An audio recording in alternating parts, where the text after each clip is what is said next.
జనవరి 7 విశ్వాసంతో నడవడం. వెలిచూపు వలన కాక విశ్వాసం వలననే నడుచుకొనుచున్నాము. కొరింథీయులకు రాసిన 2వ పత్రిక 5వ అధ్యాయం 6వ వచనం. ప్రార్థన కూటం కంటే క్రికెట్ ఆట చాలామందికి ఎందుకు ఎక్కువ ఉత్సాహాన్ని ఇస్తుందో మీరు ఎప్పుడైనా ఆలోచించారా? అయినప్పటికీ సంఘ హాజరు రికార్డులను పోల్చి చూస్తే అది నిజమని రుజువవుతుంది. లేదా మనం ఇలా అడగవచ్చు, సంఘంలో పెద్దగా ఉండడం కంటే అమెరికా అధ్యక్ష పదవి ఎందుకు ఎక్కువ ఆకర్షణీయంగా ఉంటుంది? తల్లిదండ్రులు తమ కుమారులతో నీ భోజనం తిను, ఏదో రోజు నీవు సంఘ పెద్దవు కావచ్చు అని చెప్పరు. కానీ వారు నీ పల్లెంలోనిదంతా శుభ్రంగా తిను, ఏదో ఒకరోజు నీవు పెరిగి దేశాధ్యక్షుడివి కావచ్చు అని అంటారు. ఒక మిషనరీ సేవా జీవితం కంటే ఓ విజయవంతమైన వ్యాపార వృత్తి ఎందుకు ఎక్కువ ఆకర్షణీయంగా ఉంటుంది? క్రైస్తవులు తరచుగా తమ పిల్లలను దైవ సేవా పరిచర్యకు వెళ్లకుండా నిరుత్సాహపరుస్తారు. అయితే వారు లౌకిక సంస్థలలో ఉన్నత పదవులు పొందడం చూసి సంతృప్తి చెందుతారు. దేవుని వాక్య అధ్యయనం కంటే టెలివిజన్ డాక్యుమెంటరీ ఎందుకు ఎక్కువ ఆసక్తికరంగా ఉంటుంది? టీవీ ముందు గడిపిన గంటల గురించి, తెరిచిన బైబిల్ ముందు గడిపిన త్వరిత క్షణాల గురించి ఒక్కసారి ఆలోచించండి. యేసు ప్రేమ కొరకు చేయని పనులను ప్రజలు డబ్బు కొరకు చేయడానికి ఎందుకు సిద్ధంగా ఉంటారు? ఒక లౌకికమైన ఉద్యోగం కొరకు అవిశ్రాంతంగా పనిచేసే అనేకులు రక్షకుడు తన పనికి పిలిచినప్పుడు సోమరులుగా ప్రతిస్పందించని వారిగా ఎందుకుంటారు?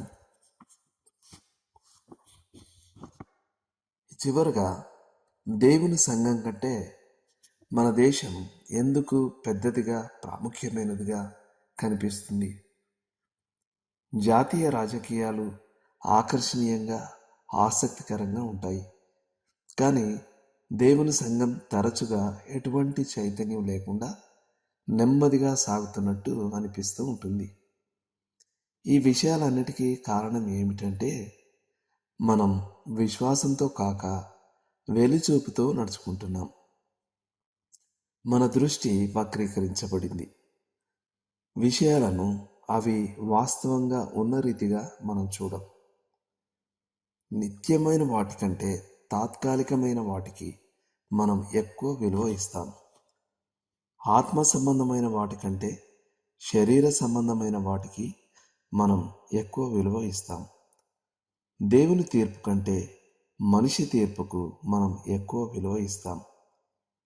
మనం విశ్వాసంతో నడిచినప్పుడు అన్నీ మారిపోతాయి. మనకు సంపూర్ణమైన ఆత్మీయ దృష్టి కలుగుతుంది. దేవుడు విషయాలను ఏ విధంగా చూస్తాడో మనం ఆ విధంగానే చూస్తాం.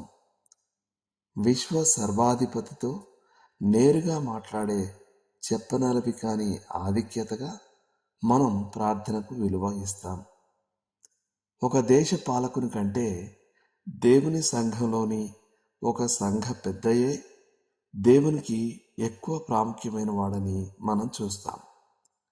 చార్లెస్ స్పర్జన్ గారితో పాటు మనం కూడా దేవుడు ఒక వ్యక్తిని మిషనరీగా పిలిస్తే అతను ఒక రాజు స్థాయికి దిగజారడం ఒక విషాదం అని అనేవారంగా ఉండాలి.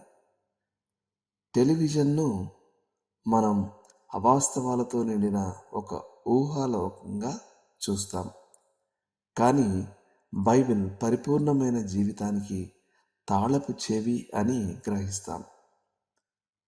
యోగ్యత లేని, వ్యక్తిత్వం లేని ఒక సంస్థ కొరకు మనం ఎన్నడూ ఇష్టపడని విధంగా మన ప్రభు అయిన యేసు కొరకు మనల్ని మనం వెచ్చించుకోవడానికి సిద్ధంగా ఉంటాం.